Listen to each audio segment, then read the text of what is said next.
जय श्री ओम नमः सिद्धेभ्यः। सर्वमंगलमांगल्यं सर्वकल्याणकारकं प्रधानं सर्वधर्माणां जैनं जयतु शासनं जैनं जयतु शासनं जैनं जयतु शासनं।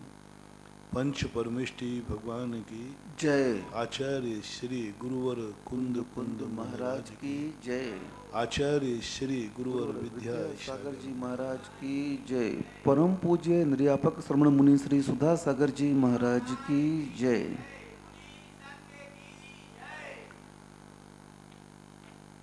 चलो उस कक्षा में अपन पहुंचते हैं जिस कक्षा के अंदर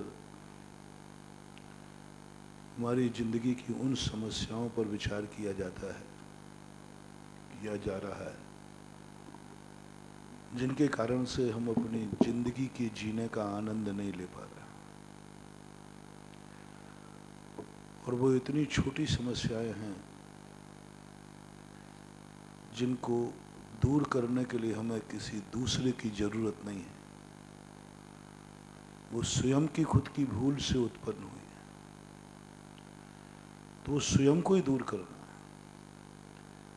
जिस समस्या का समाधान मैं स्वयं हूं, उस समस्या को समस्या क्यों माना जाए? क्योंकि जब समाधान ही मेरे पास है तो समस्या मानना ही नहीं चाहिए। पहली बात, समस्या वह कहलाती है जिसका समाधान मेरे हाथ में ना हो, पराधीन हो।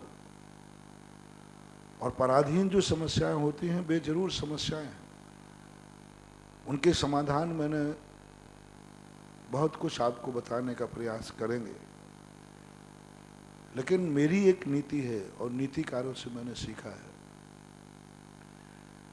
जो समस्या ही नहीं उसको समस्या मानना और उसके समाधान के लिए दुनिया में दौड़ना निरी मूर्खता है।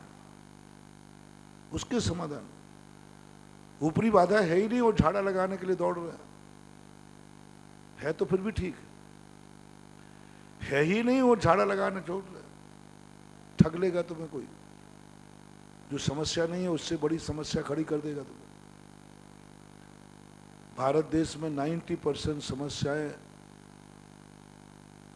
जो हैं ही नहीं वो मान रहे हैं। लोग तुम्हें बुद्धू बन के ठग लेंगे। वो ठग लेंगे, वो कहेंगे हाँ 99.5 देवता तुम्हें लगेगा, क्योंकि वो जानते हैं मूर्ख है, इसको देवता है ही नहीं, फिर भी इसकी धारणा, इसके परिवार की धारणा, सब धारणा बनाए बैठे हैं इसको कोई ऊपरी बाधा है। ठगे जाओगे मान। थोड़ा अच्छी तरह विचार करो। हर व्याधि का लक्षण है। अभी कोरोना चल रहा है, बार बार वो लक्षण बता रहे हैं। यदि तुम्हें जुकाम हो रहा है, फीवर आ रहा है और 3 दिन से उतर नहीं रहा है, तो आप तुरंत निकटवर्ती डॉक्टर के पास जाइए।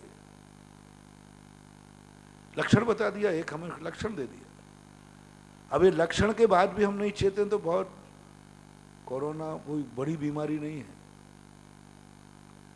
कोरोना ने बड़ा रूप ले लिया है आपकी भूल के कारण, क्योंकि आप इस बीमारी को सीरियस मान ही नहीं रहे। इस बीमारी के जो जो सिस्टम बताए जा रहे हैं वो आप फॉलो नहीं कर रहे। है ही नहीं बीमारी है। मैं तो कह रहा हूं कि जो सिस्टम बताया जा रहा है, एक बीमारी है जो अंदर से उत्पन्न होती है, जो वायरस होती है। और ये वायरस तो इतना बेचारा सीधा साधा है, दुनिया के हर वायरस को हमने देखा कि हवाओं में उड़ के आ जाता है, पशुओं के माध्यम से आ जाता है। लेकिन ये वायरस तो कह रहा है कि बस तुम थोड़ी सी सावधानी रखो, क्योंकि मैं भीड़ पसंद नहीं करता हूं। बस इतनी सी बात है। उसको एक थोड़ा सा स्टैंडर्ड मेंटेन जिनका होता है ना, वो भीड़ में अपना मकान नहीं बनाते। वे खुली कॉलोनी में जाते, जहाँ खुला हो, फार्म हाउस हो, खुला मैदान हो, चारों तरफ पार्किंग को जगह हो, सड़कें हो, वहाँ ज़्यादा अच्छा है। छोटी गलियों में आज कोई मकान नहीं बनाता। कोरोना भी यही कहता है कि मुझे थोड़ा खुला मैदान चाहिए। मैं नहीं चाहता हूँ कि जनसंख्या इतनी सघन होकर रहे। कितनी सरल दवाई दी, कितनी सरल दवाई दी। मैंने आज तक इतनी सरल बीमारी कोई देखी नहीं, इतना सरल कीटाणु देखा नहीं, इतनी सरल बीमारी किसी में नहीं देखी जितनी छुआछूत की बीमारियां हैं। वो कहता है आप हर व्यक्ति 6 फीट दूर रहिए, बस आप लोग बचे रहोगे। अब बताओ कितना सरल लगे। 6 फुट दूर रहना, जो ज्यादा नहीं रहना। कहां बुरा कर रहा है बेचारा। वो कह रहा है 6 फुट तुम दूर रहोगे और बीमारी नहीं आएंगी, बढ़िया ऑक्सीजन लोगे, बढ़िया अच्छी तरह जियोगे, 6 फुट दूर रह जाओ। अब 6 फुट दूर ही नहीं रहे। देखो ये 5 और 6 बैठे, 6 फुट की दूरी नहीं है। और सबके पास शायद मोबाइल, सबके पास होंगे, मोबाइल है ना। और जब जब मोबाइल लगाते हो बताते हो आवाज आती है 2 गज की जब दूरी बना के रखो। इतने से नियम से महानुभाव, इतनी सी सावधानी से यदि हम बच रहे हैं इतनी भयंकर बीमारी से, तो इससे सरल रास्ता और कौन सा चाहिए? कौन सा सरल रास्ता चाहिए बताओ। महात्मा कह रहे 6 फीट की दूरी बना के रखो, बस एक बात। दूसरी बात, कितनी सरल दवाई है इसकी, मास्क लगा के रखो बस। ये तो जनरल नॉलेज की चीज है भाई, एक दूसरे की वास्तु को दूसरे को मत जाने दो, मास्क लगा के रखो। तीसरा उसने कहा कि हर चीज को छूने की आदत छोड़ दो। भारतीयों में सबसे ज्यादा छूने की आदत है। मैंने एक दिन यहाँ से सुरेश पटवारी को भेजा, मैंने कहा देखो वो बल्ली को थोड़ा ऐसा कर, वो उनको उधर कर दो। वो बिल्कुल जाके से पहले बल्ली पकड़ ली। हम उसी से दूर कर रहे हो, पकड़ ली उन्होंने बल्ली। वो आदत बनी हुई है। भारतीय व्यक्ति के हाथ पैर बहुत चलते हैं और कोरोना को पसंद नहीं है। वो कहता है तुम जैन दर्शन की ना रहो, हाथ मुंडा पाए मुंडा, हाथों पैरों कम चलाओ, व्यर्थ की वस्तुओं क्यों छू रहे हो। महावीर ने यही कहा था, किसी वस्तु को छुओ तो नहा धोकर के 16 यही है जो हमारे महावीर ने 16 कहा था। कोरोना से उसे कह दिया कि आप अपने आप में शुद्ध रहो, हाथों को बार बार धो, साफ रखो। वो हमारे नाम से 16 था, हमारे नाम से था एक दूसरे को टच मत करो। 16 में यही होता है। भोजन करने के पहले, भोजन करते समय किसी को छुओ मत, अशुद्ध वस्तु मत छुओ। कोरोना वही चीज कह रहा है। आज 50 लोगों ने कह दिया कि यदि सारा विश्व जैन फिलॉसफी को मान ले तो कोरोना आज भी दुनिया से भाग सकता है। जैन फिलॉसफी, जैन आचार विचार को, जैन सिद्धांत को कोई मान लेवे और सारा विश्व जैन सिद्धांत का फॉलो कर लेवे, ये बीमारी होगी ही नहीं। ये बीमारी हो रही है हमारी भूल से। जैनियों में तो जितनी बीमारी हो रही है, ओवर कॉन्फिडेंस, मुझे कुछ नहीं है, मुझे कुछ होता ही नहीं, वो तो मैं यूं जुकाम हो गया मुझे होता है, और खूब धड़ल्ले से खूब घूम रहे हैं, खूब जम के सब्जियां लेने जा रहे हैं, कोई बाजार में घूम रहा है, सारा पूरी मार्केटिंग कर रहे हैं। महिलाएं जनरल स्टोरों पर जाकर के घूम रही हैं, कुछ नहीं, हमें कुछ होता ही नहीं। दो सबसे बड़ी कमी बन रही है। एक तो उसके लिए पहले भी सावधानी नहीं, होने के बाद भी अपन को कुछ होता ही नहीं, जब तक लंग्स खराब हो जाते। कोई भी हो, चाहे वो बेनाडा जी हो, चाहे अभी किशनगढ़ के प्रेम बैद जी हो, अभी जिन जिन के लिए हमने सुना है, सबका ये कारण है। एक व्यक्ति को तो मैंने जैसे कहा, मैंने कि जांच करा के आओ। उन्होंने कहा महाराज जी आप भी क्या बात करते हैं, डॉक्टर लोग हैं सब, हमें कुछ नहीं होता, हम अभी ठीक हो जाएंगे 3 दिन में। 3 दिन में लेट का परिणाम ये निकला कि 5% लंग्स प्रभावित थे 3 दिन पहले, और 3 दिन बाद 85% हो गया। 3 दिन पहले यदि वो चला जाता है तो 5% में निपट, 15% में निपट जाता है, 5% में निकल, अब 80%, 85% हो गया। तो ये कोई समस्याएं नहीं है। हमारी बहुत जिंदगी की जो बहुत सारी समस्याएं, कोरोना से बचने के सिस्टम को अपना लें तो समस्या ही पैदा नहीं। हम उनको समस्या मान करके जीते हैं और बाद में कहते कोई मेरी समस्या दूर कर दे। कौन करेगा? कोई नहीं कर सकता। जो स्वयं अपनी समस्या को सावधान नहीं है, उसकी दवाई दुनिया में बनेगी नहीं, चिंता मत करना, क्योंकि उसकी दवाई यही है, दूसरी दवाई नहीं। अब दुनिया ठगने वाले लोग दवाई बनाएंगे, तुम करते रहना, मरते रहेंगे लोग। अपनी जिंदगी को संभालो, बहुत मूल्यवान जिंदगी है तुम्हारी। तुम उन समस्याओं को खोजो जो समस्याएं है ही नहीं। तुम ऊपरी बाधा के चक्कर में मत पड़ो, तुम सीखो इसके के लिए कहीं कोई अंतरंग से कोई बीमारी तो नहीं है। जो 2 दिन से मैं बता रहा हूं तुम्हारे लिए, 50% से ऊपर की समस्याएं हमारी व्यर्थ है। और कल मैंने बहुत विस्तार से बताया था, इस कलयुग में, इस 21वीं सदी में सबसे ज्यादा जिंदगी की समस्या बने हैं उसके उपकारी लोग, जो तुम्हारे गार्जियन हैं, तुम्हारे संरक्षक हैं, जो तुम्हारी जिंदगी को बचाने वाले हैं, जो तुम्हारा सहयोग करते हैं, आज वे तुम्हारे लिए समस्या बन चुके हैं। बेटे को माँ बाप समस्या है, बूढ़े हो गए। बहू को सास ससुर समस्या है, भाई को भाई समस्या है, भाई को भाई समस्या है। कल मैंने पूरा 1 घंटे 1.5 घंटे के प्रवचन में एक एक चीजें गिनाई थी, और आप लोगों ने कहा था प्रकृति ने तुम्हें माँ बाप दिए थे समस्या समाधान के लिए, आज भी तुम्हें समस्या बन गए। प्रकृति ने तुम्हारे लिए घर दिया था, आज वही घर तुम्हारे लिए समस्या बन गया। प्रकृति ने तुम्हें भोजन दिया था भूख मिटाने के लिए, आज वही भोजन तुमने इस तरीके से कर लिया कि वो समस्या बन गया। पेट में दर्द हो गया, दस्त हो गया। वो दिया था अच्छे के लिए, लेकिन तुमने उस खाने की विधि भूल गए, कुछ ज्यादा खा लिया। जो भोजन अच्छे के लिए था वो समस्या बन गया। ऐसी कितनी चीजें हैं तुम्हें दुनिया के लिए जो तुम्हारे लिए खुद की समस्या बनता है। और उपकारी समस्या सबसे खतरनाक, कल का प्रवचन हर व्यक्ति के लिए सोचने के लिए मजबूर करता है। तुम इतने निकृष्ट हो गए, तुम इतने गिर गए कि तुम्हें उपकारी समस्या बनने लगा। माँ बाप से उब गए तुम, माँ बाप से थक गए तुम। एक माँ बाप बेटे को रोटी खिलाते बिना कभी जिंदगी में नहीं थकता। एक माँ बेटे को सेवा करते हुए कभी नहीं थकती, कभी देखा ही नहीं मैंने थक गई।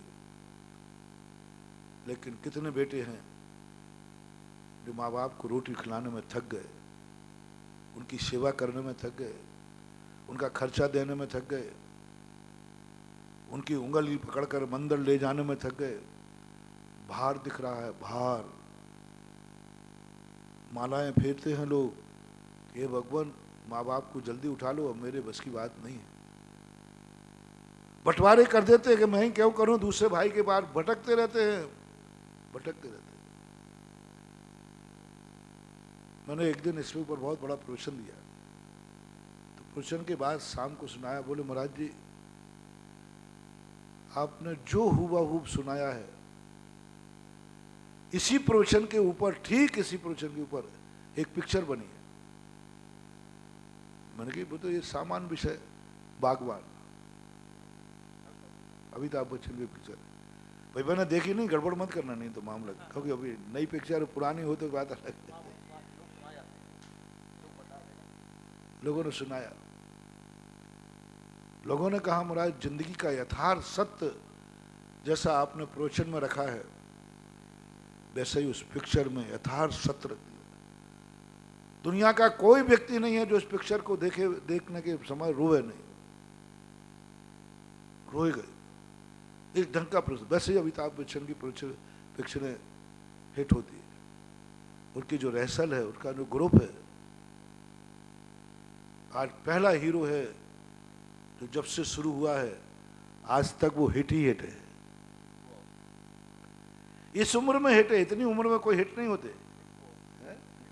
बिग बॉस जो भी हो, आज भी बताते उसमें जिंदगी का ऐसा सत्य प्रस्तुत किया कि देख के दुनिया आश्चर्य, और हर व्यक्ति प्रैक्टिकल मान रहा है उसको। देखने वाला हर व्यक्ति कह रहा है ये तो मेरे घर में हो रहा है, ये तो मेरे रिश्तेदार में हो रहा है, ये तो मेरे पड़ोस में हो रहा है। लोगों ने कहा ऐसा कोई भी दुनिया का इंसान नहीं है जिसने उस पिक्चर को प्रैक्टिकल रूप में अनुभव ना किया हो। कोई भी इंसान विश्व के अंदर जिसने इसका प्रैक्टिकल अनुभव नहीं किया हो। पिक्चरें होती हैं, काल्पनिक होती हैं, काल्पनिक जिया जाता है, काल्पनिक गाड़ी घोड़ा दौड़ाए जाते हैं, शक्तिमान जैसे काल्पनिक गाड़ी दौड़ाई जाती है, ऊपर पहाड़ से पटकी जाती हैं, शक्तिमान बुलाए जाते, सब काल्पनिक हो सकता है। लेकिन वो पिक्चर बताते लोग प्रैक्टिकल है। विश्व का एक व्यक्ति ये नहीं कह सकता है कि इस पिक्चर में जो कुछ हुआ है वो उसके जीवन में कभी अनुभव नहीं आया। कभी स्वयं के अनुभव में, कभी अपने रिश्तेदारों के बीच में सुना है, देखा है, कभी पड़ोस में देखा है, यानी कहीं ना कहीं ये घटना घटी है और सबको मालूम है। अब इस समस्या का समाधान जैन आगम कहता है ऐसे लोगों की समस्या का समाधान मत करना तुम, क्योंकि है ही नहीं समाधान। समाधान मत करना है, ऐसे है ही नहीं समाधान। ऐसे लोग समस्या लेके, आजकल मैं समस्याओं से पूछ लेता हूं, कई लोग आते हैं आशीर्वाद देना, आजकल पहले तो मैं दे देता था, बड़ा परेशान और बदनाम हो जाता क्योंकि समस्या दूर नहीं होती थी। तुम कहते महाराज आपके आशीर्वाद से कुछ नहीं हुआ। शांति धारा भी आजकल मैं पूछ पाछ के करता हूं, काय की शांति धारा करा रहे हो? बोले हम मियाँ बीवी में दोनों में नहीं पढ़ता, मैं नाम ही नहीं पढ़ता। मैंने कि उपद्रव बोल लेना, फालतू शांति धारा बदनाम और हो जाएगी। मियाँ बीवी का झगड़ा कभी 3 काल में 1000 नहीं 1 लाख शांति धारा करो, कभी मिटना ही नहीं है, क्योंकि वो मियाँ बीवी की शांति धारा है। अब समस्या है दोनों की, हो ही नहीं सकती। मैं कभी नहीं कराता। कई लोग आके कहते हैं महाराज जी एक शांति धारा कराने में, बोले हम दोनों में बनती नहीं, शांति हो जाए। मैं कराता नहीं, मैं नाम ही नहीं पढ़ता। मैं तो कहता भैया शांति धारा बदनाम हो जाएगी।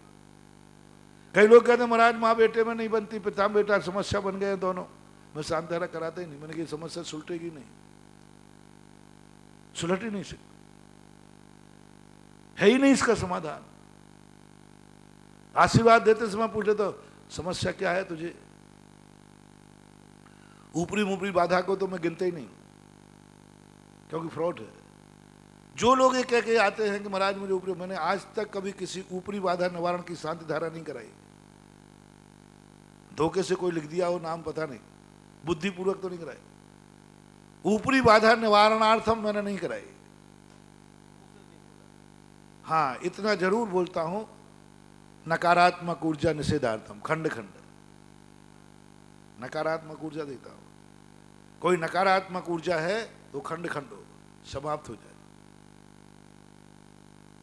तो वो नकारात्मक ऊर्जा अलग है और ऊपरी बाधा अलग है। नकारात्मक ऊर्जा तो एक पेड़ से भी मिल सकती है, एक पत्थर से भी मिल सकती है, एक दीवार से भी मिल सकती है, वास्तु भी दे सकती है, आकाश के तारे भी दे सकते, कहीं से भी मिल सकती है। लेकिन ये ऊपरी बाधाएं कि हमें इतने भूत लग गए, इतना ये लग गए, ये सबकी कोई मतलब नहीं, ये है ही नहीं, समस्या ही नहीं है। इसलिए कल जो बात मैंने कही थी महानुभाव, सब लोग अपनी जिंदगी में एक दिन टटोलो, कहीं तुम्हारे लिए उपकारी तो समस्या नहीं बन रहा है। और समस्या करते करते अपन मंदिर तक आए थे, कहीं तुम्हारी जिंदगी में मंदिर तो समस्या नहीं बन गया। कहीं कमेटी बैठ कर निर्णय अब मंदिर का क्या होगा। हम घर छोड़ करके जा रहे हैं, गांव छोड़ के जा रहे हैं, अब मंदिर का क्या होगा। सावधान, जो मंदिर तुम्हारे पूर्वजों ने तुम्हारे उपकार के लिए बनाया था, आज वो तुम्हें समस्या बन गया है। मत बनाओ समस्या, मत बनाओ समस्या, वहीं रह जाओ, मत भागो मंदिर छोड़ करके। मैं मंदिर छोड़कर नहीं भाग सकता, क्योंकि ये मंदिर हमारे पूर्वजों ने बनाया है और हमारे पूर्वजों का बनाया हुआ मंदिर हम छोड़ के नहीं जाएंगे। महाराज जी, आप समझने रहे बात है, आप ये बात कहते समय वर्तमान परिवेश से परिचित नहीं है। मैं हूं, लेकिन मैं फर्स्ट बता रहा हूं, एक बार तो मंदिर के खातिर रुकने का भाव तो करो। जाना था तुम्हारा अच्छा व्यापार चलता है, शहर में जाओगे तो अच्छी नौकरी मिलेगी, सब कुछ अच्छा मिलेगा, मगर तुम इसलिए नहीं गए कि मैं मंदिर को नहीं छोड़ सकता। एक बार कर लो, मैं तुम्हें भेज दूंगा, चिंता मत करना, पर तुम एक बार कह दो मैं नहीं जाऊंगा क्योंकि मेरा मंदिर है। करो तो सही। एक बार मैंने NRI वालों को उपदेश दिया था कि तुम्हारा इतने बड़ी सस्ती चीज, आप सर्विस करने के लिए, नौकरी के लिए आप तैयार हुए, यहाँ 5 लाख का पैकेज था, विदेश जाओगे तो 50 लाख का पैकेज है। कोई भी सर्विसमैन, कोई भी व्यापारी, कोई भी व्यक्ति यदि वो यहाँ 5 लाख रुपया कमाता है और यदि वही व्यक्ति विदेश जाता है तो 50 लाख रुपया कमाएगा एक महीने में, मंथली में। कितने लोग हैं जो विदेश चले जाएंगे, कितने लोग हैं जो यहां रह जाएंगे? मुझे डर है कहीं तू भी नहीं चला जाए, क्योंकि वहां मान लीजिए उन्होंने कहा कि यहां इसका दूसरा लोभ, पैसा को तो नहीं आएगा, ये तो मुझे दावा है, ये पैसे का लोभ ही तो है नहीं, लेकिन एक लोभ जरूर इसको है कि यहां भजन सुनने वाले 5 हैं और वहां 5 लाख है, तो कहो भाग नहीं जाएगा महाराज जी मैं तो जा रहा हूं। एक में डर है इसका, यहां इसके 5 सुनेंगे, वहां 5,000। कह रहा हूं, एक कौतूहल है, कितने % लोग हैं जो 5 लाख और 50 लाख के डिफरेंस में 50 लाख स्वीकार कर लेते? बहुत बड़ा मैं गणित बना के दे रहा हूं तुम्हें, लेकिन 5 लाख वाले में कोई जो व्यक्ति रुका, उससे पूछा पागल है क्या तू? 5 लाख? बोले नहीं, यहां मेरे माँ बाप हैं, और जो चले गए छोड़ के 45 लाख रुपए उन्होंने माँ बाप को छोड़ दिया। 45 लाख के डिफरेंस ने माँ बाप को छोड़ दिया। बोले माँ बाप छूटेंगे, उनके बुढ़ापे में क्या होगा? वो नहीं जाएंगे विदेश, वो नहीं जा सकते विदेश, जाएंगे भी नहीं, वीजा भी नहीं मिलेगा, तुम ले भी नहीं जाओगे और ले भी नहीं जाओगे। पापा अब मैं क्या करूं, अब बाल बच्चों का सवाल है। पापा देखो 50 लाख मिल रहे, आपने तो सदा मेरा हित चाहा। देखो पापा को उपदेश दे रहा है, पापा आपने तो सदा हमारे लिए त्याग किया है, आप तो त्याग की मूर्ति है। अभी महाराज त्याग को प्रवचन दे रहे थे ना, आपको तो तीर्थंकर प्रकृति का बंध होगा।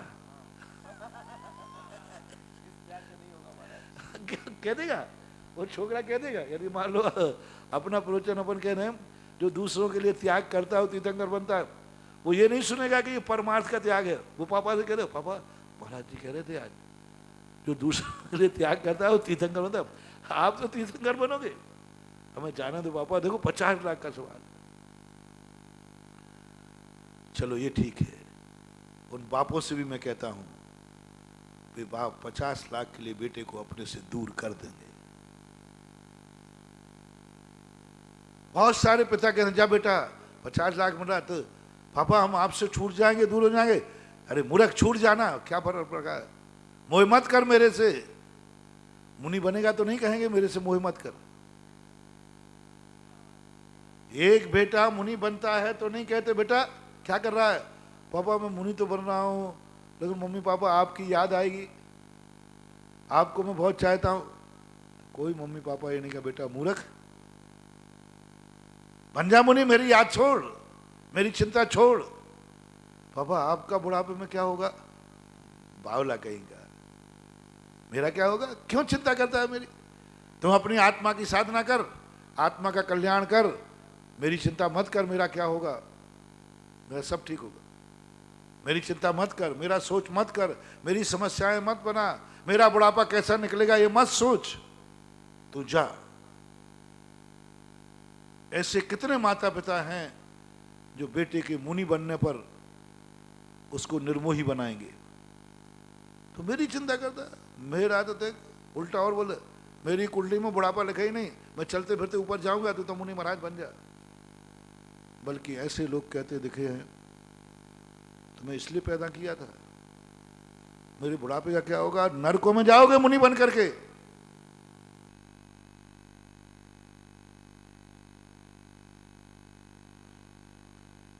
एक घर छोड़ने वाले बाप ने ऐसी कहा, नरकों में पड़ोगे, दुर्गति में। मुझे बुढ़ापे में कौन रोटी खिलाएगा, मेरा सेवा कौन करेगा, मैंने इसलिए जन्म दिया था, मैंने इतना खर्चा किया, इतनी बड़ी रामायण सुनाई, मैंने तेरे लिए क्या क्या नहीं किया, कैसे कैसे कष्ट नहीं उठाए। जन्म के पहले मनौती मांगी, हो ही नहीं रहा था, मेरे यहां संतानें नहीं थी। सुकौशल की माँ यही तो कहती, उलाहना देती, मैंने तेरे लिए क्या क्या नहीं किया, मैंने तेरे लिए मनौतियां मंगाई, मैंने तेरे लिए क्या क्या नहीं किया। तेरे लिए मैंने पति खो दिया, तेरे लिए मैंने धर्म खो दिया, तेरे लिए मैंने ये खो दिया, और तू जा रहा है दुर्गति में पड़ेगा। ऐसा उलाना, ऐसे कहते हुए मैंने खुद अपने कानों से सुना है। हमारे संघ में आचार्य महाराज को ये सब सुनना पड़ते हैं, हमारे आचार्य से कोई खूब सुनना पड़ते हैं, जम की बद्दुआएं देते हैं, जितने जितने त्यागी व्रत लेते हैं, पूरे तो नहीं, लेकिन हाँ 75-80% बच्चों की माँ बाप बद्दुआएं देते हैं आचार्य जी। एक ने तो इसका एक बहुत कठोर शब्द बोला था, तुम वही हो, तुमने अपना घर बर्बाद किया और हमारा बर्बाद करने आ गए यहां पर। आचार्य सामने, मेरे सामने, तुमने अपना घर बर्बाद कर दिया, सारा घर उजाड़ के रख दिया, तुम निकले भाइयों को निकाल दिया, और अब सब हम लोग के घर बर्बाद करने आए हो। आंख आचार्य श्री मुस्कुराते रहे। मैंने कहा आचार्य श्री क्यों दलाली में काले हाथ कर रहे हो, क्या लेना देना है। बोले ये शब्द ये दुनिया कह रही है, ये शब्द तो मैंने अपने उस बाप से सुने थे जिन्होंने हमें पैदा किया था। मैंने क्या बात करते हो, बोले हाँ, जब इन दोनों को व्रत की पता चली थी कि इन दोनों बच्चों ने, तो मल्ली सागर ने यही कहा था, तू निकला तो निकला, इनको और निकाल रहा है। तो बोले तो जब जन्म देने वाले तो दुनिया का नहीं थे, ये तो महावीर की माँ बाप ने भी महावीर को कहा, ये तो सुनना पड़ेगा, कॉमन प्रोसेस है, हर व्यक्ति ने यही कहा, सुनते रहते। कभी ये नहीं सोचते हैं। मैंने बहुत कम माँ बाप देखे जो बेटे से कहें बेटा मेरे कारण से, मैं उन माँ बापों से पूछना चाहता हूँ जो बेटों को बैठाल के कहें बेटा यदि तेरा मुनि बनने का भाव हो तो मेरे कारण रुकना मत, मेरी चिंता मत करना, मेरे बुढ़ापे का सोच मत करना, मेरे संबंध में कुछ विचार नहीं करना, चिंता मत करना, मैं अपनी जिंदगी निकाल लूंगा। मैं झूठी बोल देना मेरे पास ये व्यवस्था है, मेरे पास ये व्यवस्था है, देख मेरी कुंडली में कोई बीमारी है ही नहीं, कुछ नहीं है, तो मुनि जरूर बन जाना, बनना हो तो मेरे लिए मत रुकना। ऐसे कहने वाले मिल जाएंगे, लेकिन दुर्लभतम दुर्लभ। पर ऐसे कहने वाले कितने हैं जो बेटा विदेश नहीं जाना चाहता, विदेश पढ़ने के लिए नहीं जाना चाहता, विदेश कमाने के लिए नहीं जाना चाहता है। क्यों? उससे पूछा क्यों नहीं जाना चाहते बेटा? मम्मी पापा मैं आपको नहीं छोड़ सकता, मैं नहीं पढ़ाई करूंगा लेकिन आपको छोड़ के नहीं जाऊंगा, मैं नहीं जाऊंगा विदेश, मैं आपको छोड़ के नहीं जाऊंगा। तो माँ बाप समझाते हैं उसको, बेटा मूर्ख है तू, मेरी चिंता कर, मेरे कारण से तू रह रहा है, जा। यानी एक बेटे को 45 लाख रुपए के लोभ में बेटे से अलग रहना पसंद कर लिया माँ बाप ने, अकेले रहना पसंद कर लिया छोड़ दिया, चला जा विदेश, तू कमा पैसा, अपनी जिंदगी को सुखी बना। दोनों तरफ कह रहा हूं, माँ बाप ने छोड़ दिया, उधर बेटे ने माँ बाप को छोड़ दिया, समझा कर। 5 लाख रुपए में पेट तो भर जाता, मम्मी पापा साथ रहते तो मम्मी पापा के साथ रहता। दूसरा, 5 लाख रुपए में मैं नहीं जाऊंगा, क्यों? वहां 50 लाख तो है, लेकिन वहां जिनेंद्र देव का मंदिर नहीं है। समझना भाई, बहुत बड़ी बात है। कितने लोग हैं जो 45 लाख रुपए लोभ में माँ बाप को छोड़ के चले जाएंगे, वो चले गए। और कितने लोग हैं जो 45 लाख को ठुकरा करके 5 लाख रुपए के खातिर माँ बाप के साथ रहेंगे। परसेंटेज आप लोग लगा लेना, लगा लेना, इनका परसेंटेज थोड़ा बहुत निकलेगा, 5% निकल आएगा। अब 1% कह रहा हूं, उस पे बनाना परसेंट।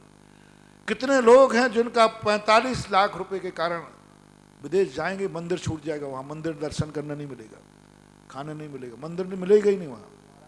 और वो अभी बात नहीं कर रहा, उनका परसेंटेज बात बना रहा, परसेंटेज बना रहा था, परसेंट बना रहा। और मंदिर यहां मिल रहा है 5 लाख रुपए में। कितने लोग मंदिर के खातिर 45 लाख को ठुकरा देंगे, और कितने लोग 45 के खातिर मंदिर को ठुकरा के चले जाएंगे। इसका उनका तो 5% बता दिया था, इसमें तो शायद 1-8% आ जाए। पूछो ना थोड़ा कि तुम विदेश जा रहे थे, क्यों नहीं गए?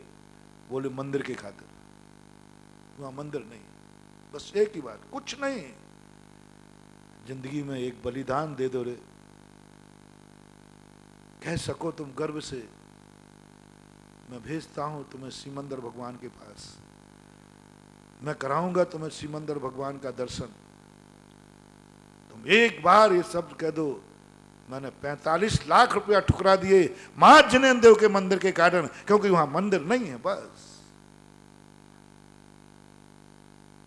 कई लोग ऐसा करते, घूमने के लिए नहीं जाते, बेटा बिटिया के यहां नहीं जाते, वहां मंदिर नहीं है, नहीं आऊंगा।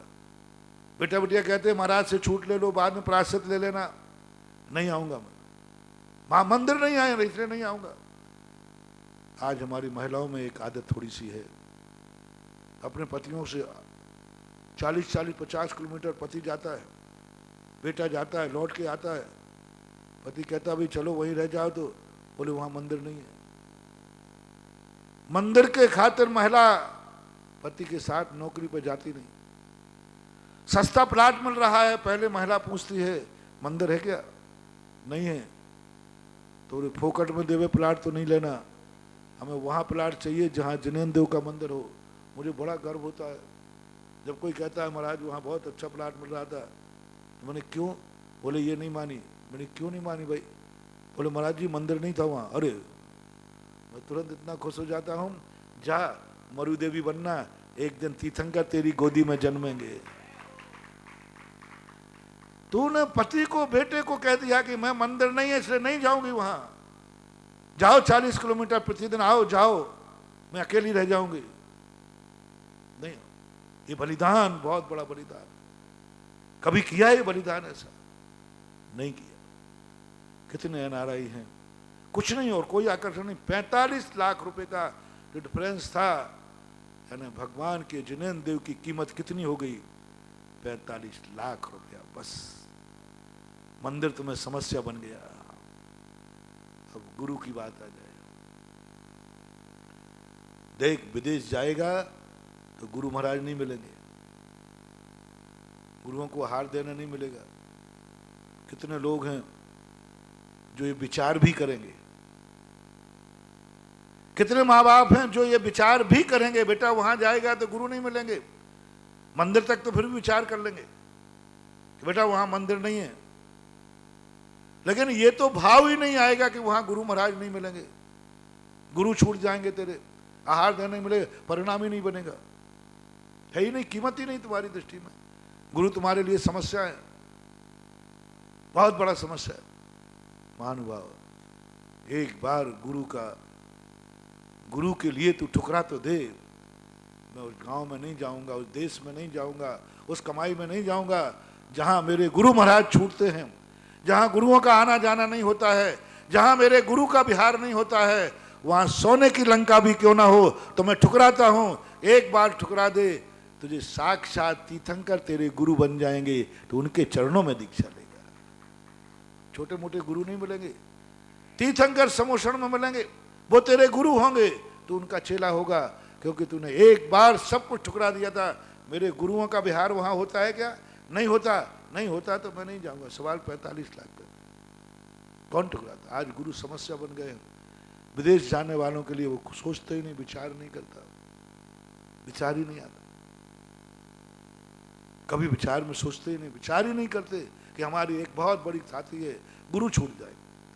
और कितने गुरु घोर को, भगवान को, माँ बाप को, सबको छोड़कर आज विदेशों में रह रहे हैं। क्यों? उनके लिए मंदिर समस्या है, गुरु समस्या है, इसलिए वो समाधान की सोचे ही नहीं और चल पड़े। बहुत कम लोग होंगे। मैंने एक दिन कहा था, कभी मकान बनाते समय इतना सा विचार करना, क्या हम घर में नहीं रहेंगे तो मेरे बच्चे मंदिर तक अकेले जा सकेंगे? एक तो अभी मैंने मंदिर नहीं है, वहां तो बनाना ही नहीं। कॉलोनी में मंदिर है, मंदिर कितनी दूर है। काश मैं घर में नहीं रहूंगा तो क्या मेरा बच्चा अकेला मंदिर तक चला जाएगा? क्या मेरी पत्नी अकेली मंदिर चली जा सकती है? मैं नहीं रहूंगा। मंदिर से इतनी दूर मकान हो कि बच्चे तुम्हारे बिना भी मंदिर के दर्शन कर सके।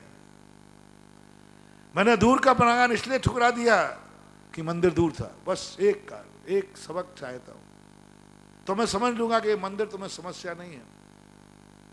मंदिर तुम्हें समस्या नहीं है, क्योंकि तुमने इसलिए ठुकरा दिया। वहां बहुत अच्छा प्लाट था, सस्ता था, सब कुछ था, लेकिन मंदिर दूर पड़ रहा था। बच्चे कैसे जा पाएंगे? पाठशाला कैसे जा पाएंगे?